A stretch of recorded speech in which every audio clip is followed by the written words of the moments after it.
5 o'clock had hardly struck on the morning of the 19th of January, when Bessie brought a candle into my closet and found me already up and nearly dressed. I had risen half an hour before her entrance, and had washed my face and put on my clothes by the light of a half-moon just setting, whose rays streamed through the narrow window near my crib. I was to leave Gateshead that day by a coach which passed the lodge gates at 6 a.m. Bessie was the only person yet risen. She had lit a fire in the nursery, where she now proceeded to make my breakfast. Few children can eat when excited with the thoughts of a journey, nor could I. Bessie, having pressed me in vain to take a few spoonfuls of the boiled milk and bread she had prepared for me, wrapped up some biscuits in a paper and put them into my bag. Then she helped me on with my pelisse and bonnet, and wrapping herself in a shawl, she and I left the nursery. As we passed Mrs. Reed's bedroom, she said, "Will you go in and bid Mrs. good-bye?" "No, Bessie. She came to my crib last night when you were gone down to supper, and said I need not disturb her in the morning, or my cousins either, and she told me to remember that she had always been my best friend, and to speak of her and be grateful to her accordingly." "What did you say, miss?" "Nothing. I covered my face with the bedclothes and turned from her to the wall." "That was wrong, Miss Jane." "It was quite right, Bessie. Your missus has not been my friend. She has been my foe." "Oh, Miss Jane, don't say so." "Goodbye to Gateshead," cried I, as we passed through the hall and went out at the front door.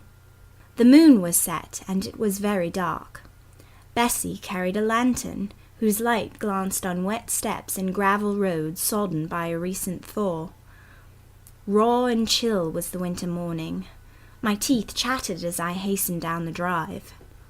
There was a light in the porter's lodge. When we reached it, we found the porter's wife just kindling her fire. My trunk, which had been carried down the evening before, stood corded at the door. It wanted but a few minutes of 6, and shortly after that hour had struck, the distant roll of wheels announced the coming coach. I went to the door and watched its lamps approach rapidly through the gloom. "Is she going by herself?" asked the porter's wife. "Yes, "And how far is it?" 50 miles. "What a long way.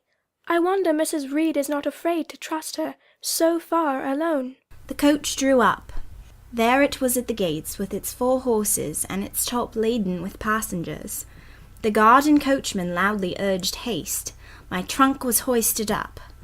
I was taken from Bessie's neck, to which I clung with kisses. "Be sure and take good care of her," cried she to the guard as he lifted me into the inside. "Aye, aye," was the answer. The door was slapped to. A voice exclaimed, "All right," and on we drove. Thus was I severed from Bessie and Gateshead, thus whirled away to unknown and, as I then deemed, remote and mysterious regions. I remember but little of the journey.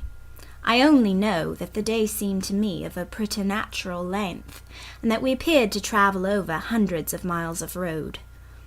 We passed through several towns, and in one, a very large one, the coach stopped, the horses were taken out, and the passengers alighted to dine. I was carried into an inn, where the guard wanted me to have some dinner, but, as I had no appetite, he left me in an immense room with a fireplace at each end, a chandelier pendant from the ceiling, and a little red gallery high up against the wall filled with musical instruments. Here I walked about for a long time, feeling very strange and mortally apprehensive of someone coming in and kidnapping me, for I believed in kidnappers, their exploits having frequently figured in Bessie's fireside chronicles. At last the guard returned. Once more I was stowed away in the coach, my protector mounted his own seat, sounded his hollow horn, and away we rattled over the stony street of L. The afternoon came on wet and somewhat misty. As it waned into dusk, I began to feel that we were getting very far indeed from Gateshead. We ceased to pass through towns. The country changed. Great grey hills heaved up round the horizon. As twilight deepened, we descended a valley, dark with wood, and long after night had overclouded the prospect, I heard a wild wind rushing amongst trees. Lulled by the sound, I at last dropped asleep.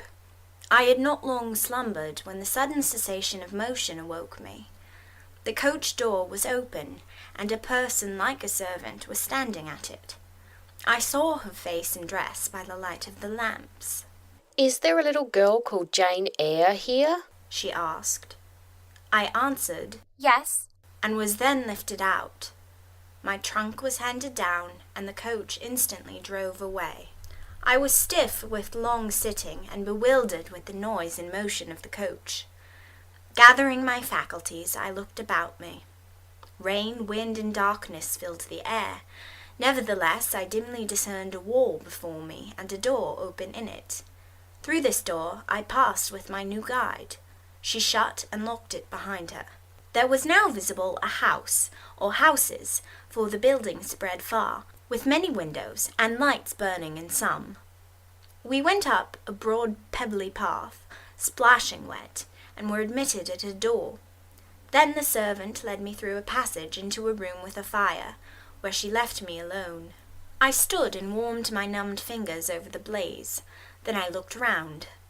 There was no candle, but the uncertain light from the hearth showed, by intervals, papered walls, carpet, curtains, shining mahogany furniture. It was a parlour, not so spacious or splendid as the drawing-room at Gateshead, but comfortable enough. I was puzzling to make out the subject of a picture on the wall, when the door opened, and an individual carrying a light entered. Another followed close behind. The first was a tall lady with dark hair, dark eyes, and a pale and large forehead.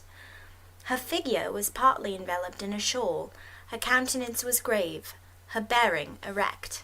"The child is very young to be sent alone," said she, putting her candle down on the table. She considered me attentively for a minute or two, then further added, "She had better be put to bed soon. She looks tired. Are you tired?" she asked, placing her hand on my shoulder. A little, ma'am. "And hungry too, no doubt. Let her have some supper before she goes to bed, Miss Miller. Is this the first time you have left your parents to come to school, my little girl?" I explained to her that I had no parents. She inquired how long they had been dead, then how old I was, what was my name, whether I could read, write, and sew a little. Then she touched my cheek gently with her forefinger, and saying, "She hoped I should be a good child," dismissed me, along with Miss Miller. The lady I had left might be about 29. The one who went with me appeared some years younger. The first impressed me by her voice, look, and air.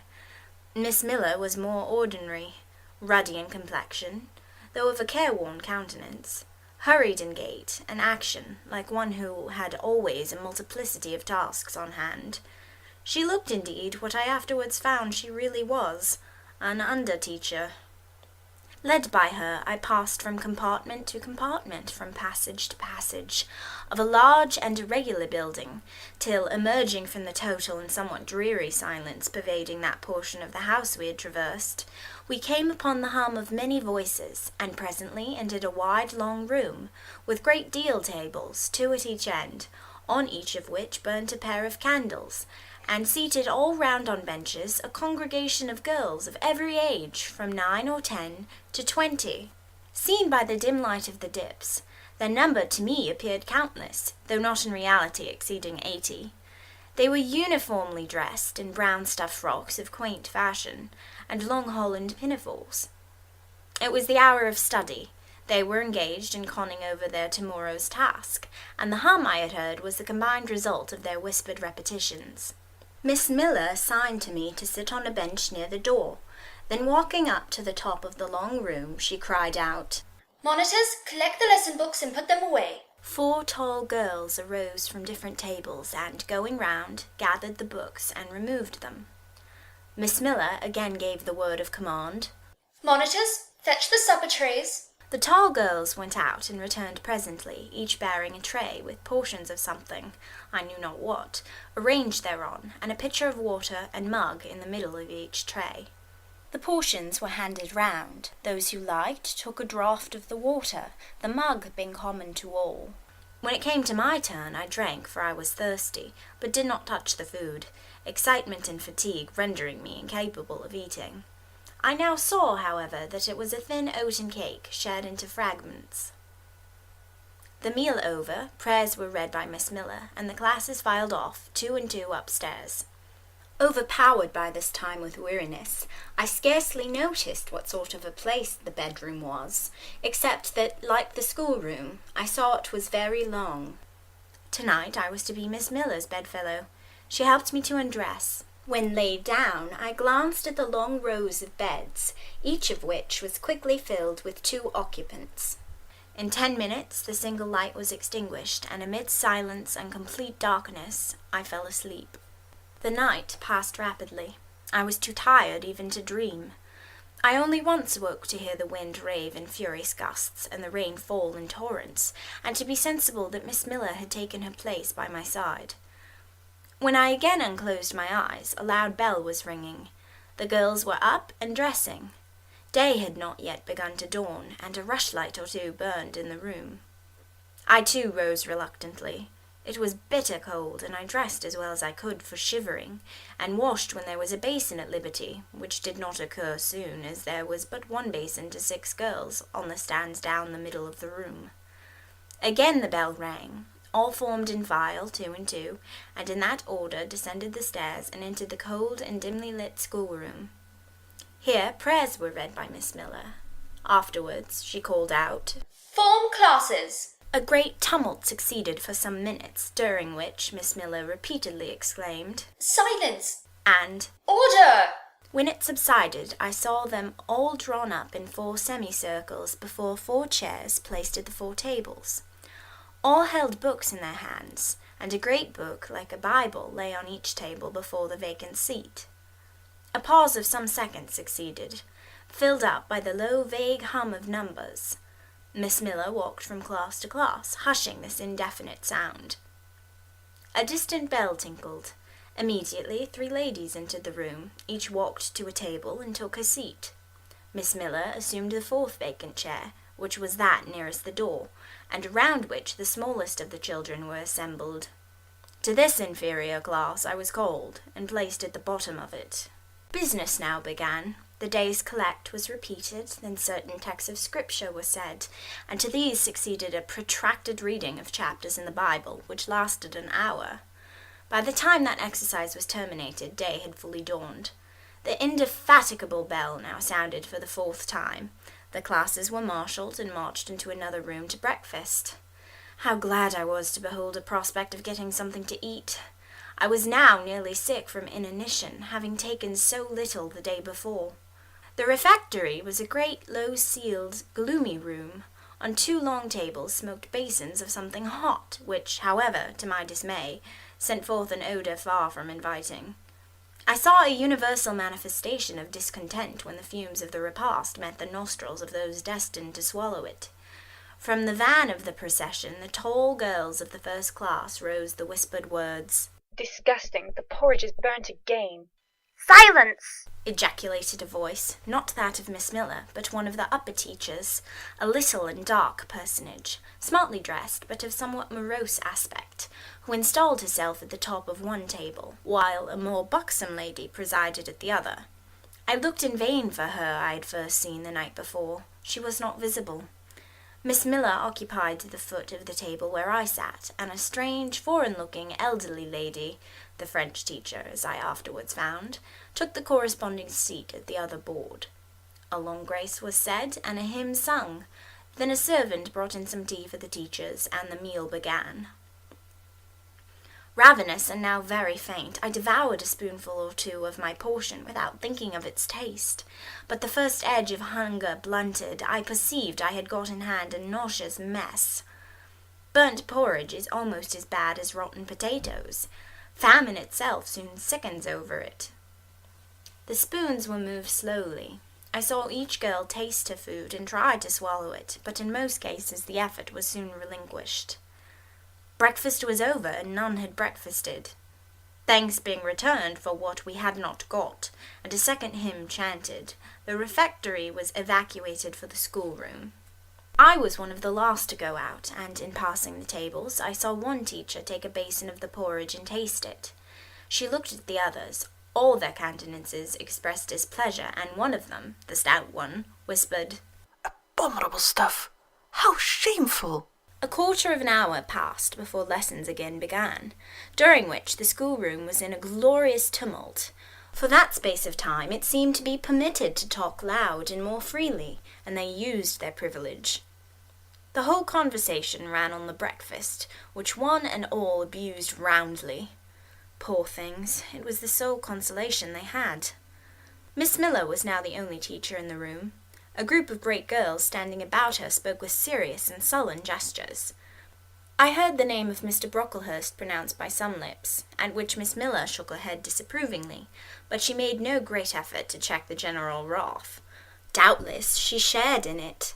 A clock in the schoolroom struck 9.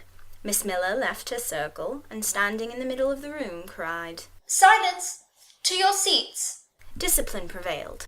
In 5 minutes the confused throng was resolved into order, and comparative silence quelled the babble-clamour of tongues. The upper teachers now punctually resumed their posts, but still all seemed to wait. Ranged on benches down the sides of the room, the 80 girls sat motionless and erect. A quaint assemblage they appeared, all with plain locks combed from their faces, not a curl visible, in brown dresses made high and surrounded by a narrow tucker about the throat, with little pockets of holland, shaped something like a Highlander's purse, tied in front of their frocks and destined to serve the purpose of a work-bag. All too wearing woolen stockings and country-made shoes, fastened with brass buckles. Above 20 of those clad in this costume were full-grown girls, or rather young women. It suited them ill, and gave an air of oddity even to the prettiest.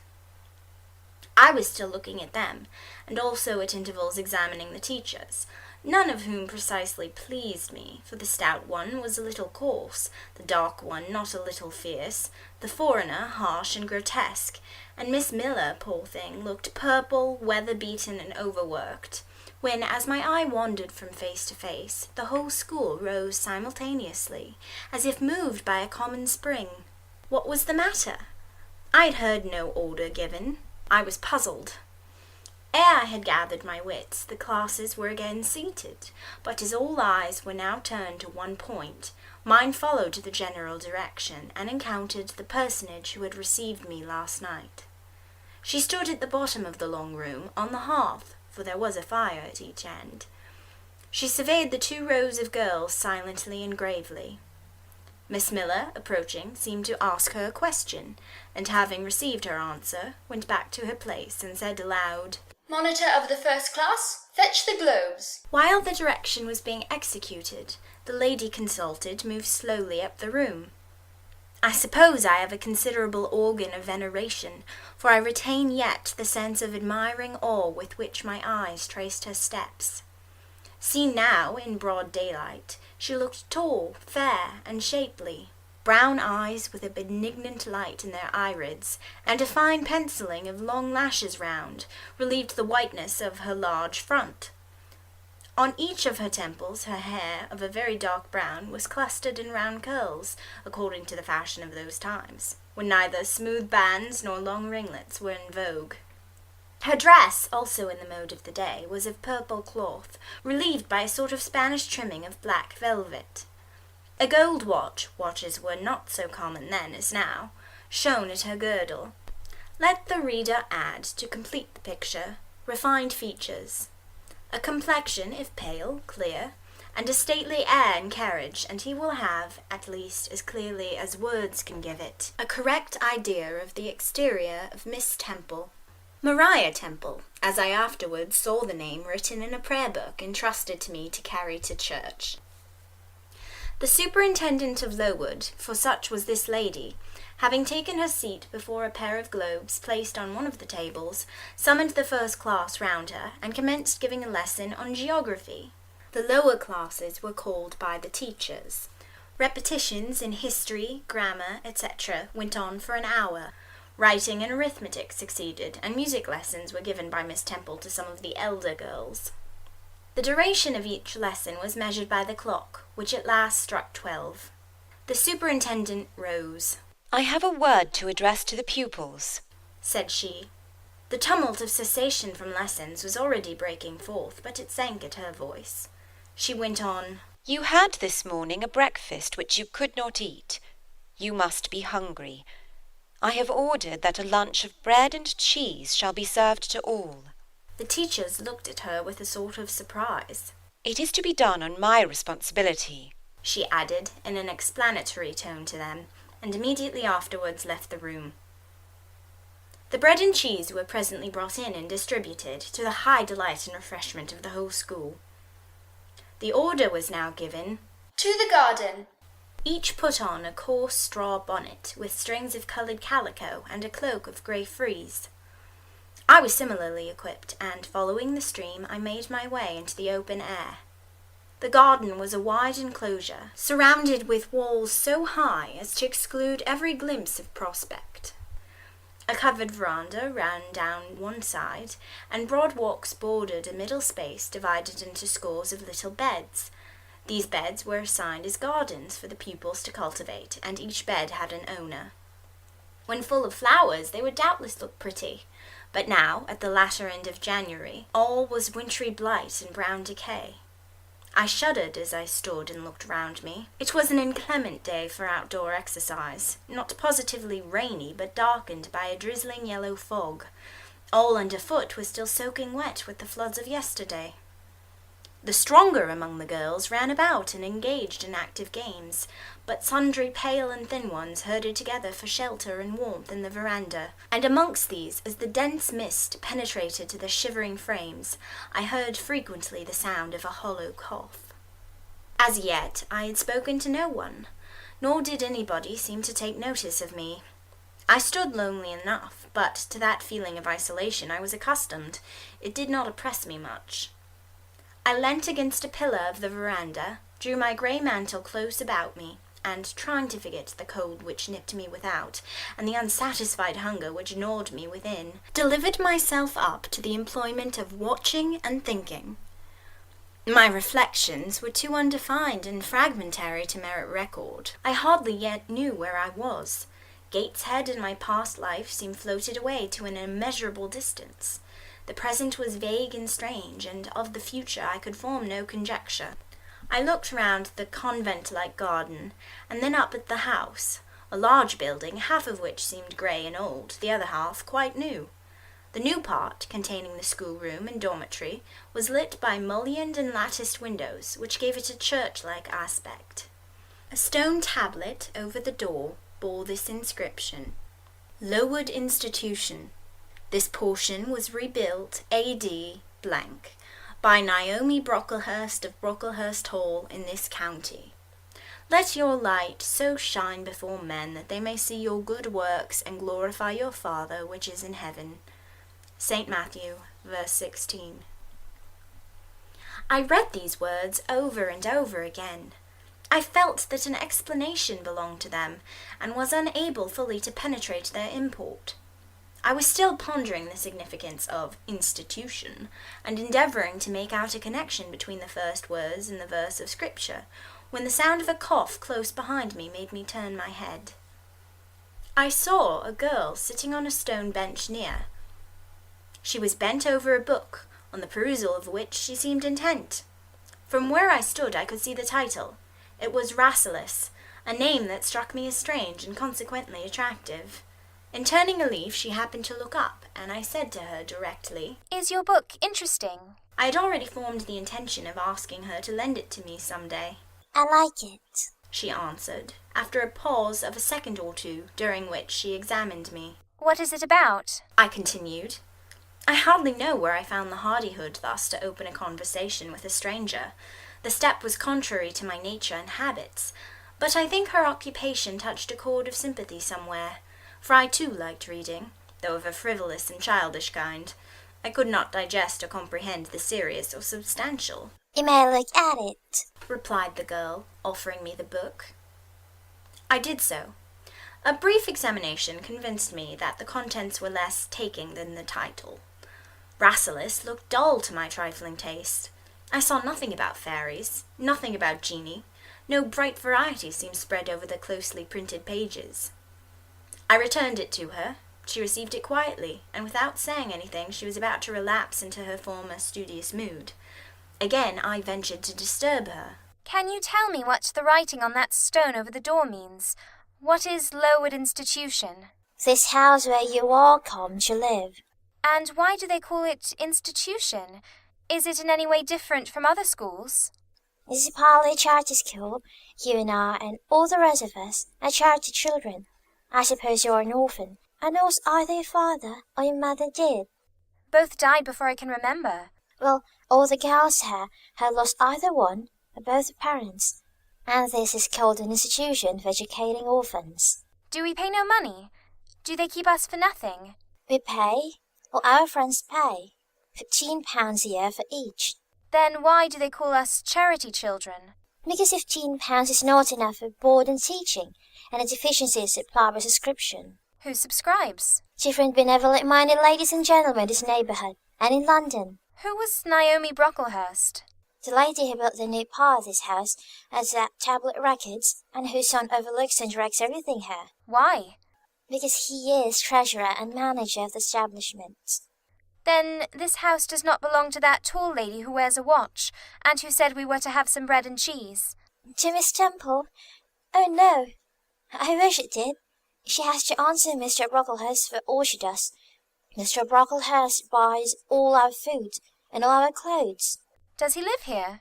No, 2 miles off, a large hall. Is he a good man? He is a clergyman, and he's said to do a great deal of good. Did you say that tall lady was called Miss Temple? Yes. And what are the other teachers called? The one with red cheeks is called Miss Smith. She attends to the work, uncut out, for we make our own clothes, our frocks and pelisses, and everything. The little one with black hair is Miss Catchett. She teaches history and grammar, and here's the second-class repetitions, and the one who wears a shawl, and has a pocket handkerchief tied to his side with a yellow ribbon, is Madame Carol. She comes from Lille in France, and teaches French. Do you like the teachers? Well enough. Do you like the little black one and the Madame? I cannot pronounce her name as you do. Miss Catchett is hasty. You must take care not to offend her. Madame Pierrot is not that sort of person. But Miss Temple is the best, isn't she? Miss Temple is very good and very clever. She is above the rest, because she knows far more than they do. Have you been long here? 2 years. Are you an orphan? My mother is dead. Are you happy here? You ask rather too many questions. I've given you answers enough at the present. Now I want to read. But at that moment the summons sounded for dinner.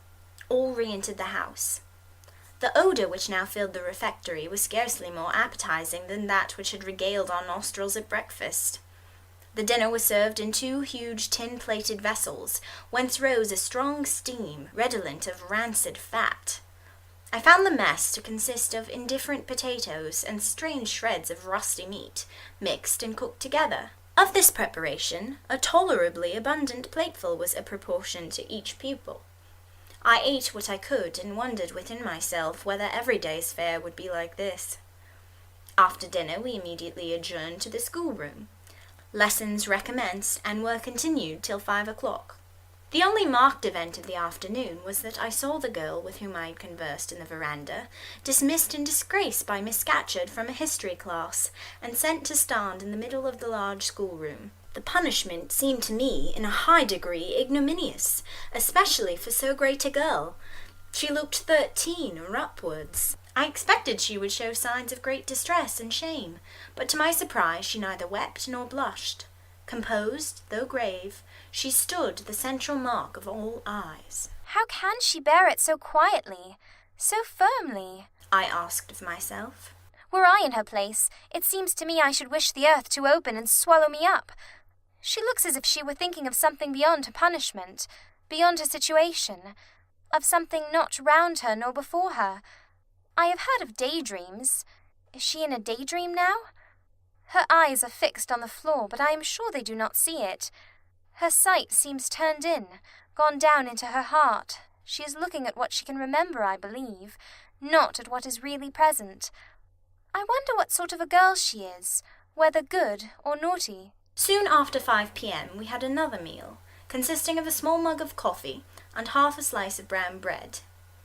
I devoured my bread and drank my coffee with relish, but I should have been glad of as much more. I was still hungry. Half an hour's recreation succeeded, then study, then the glass of water and the piece of oat cake, prayers, and bed. Such was my first day at Lowood.